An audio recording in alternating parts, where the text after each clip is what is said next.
عندكم بايظ ومش معزول، فبيطلع في اول 10 سنتي عندي في الشقه كده. يعمل ايه بقى؟ الرمله اللي تحت دي تشربها تخزنها وتفضل تدي في العنصر الخرساني اللي تحت لغايه ما تاكل الحديد. يبقى يعني بعد ده يعني مطرح ده ما في ده مطر، وده كمان خد من الايه؟ الصرف.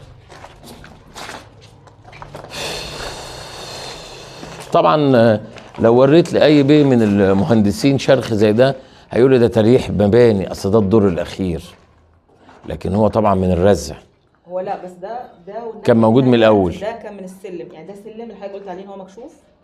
فده من هنا ومن هنا ده السلم ملوش دعوه السلم. لا انا بقول لك ده مكانه فين. انا فاهم قصدك. اللي هو كان مكشوف سلم ده الاوضه والريسبشن فيهم نفس لا هنا بس اوضه النوم. وهنا وفوق الاوضه اللي جوه في الخط ده موجود في الاوضه اللي جوه. لما الاوضه اللي جوه بقى ظهرت لما الجار طلع.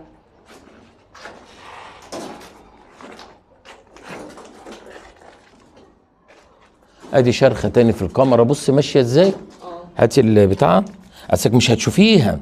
لا انا فهمت. مش قصدي، بص انا اشاور لك عليها بالليزر. هي اللي بتقول عليها الكنات دي رفيعه قوي مش موجوده اصلا. ما هو بصي، هي مشكله مش في انها تخينه ولا صغيره، وانا مش مطلوب مني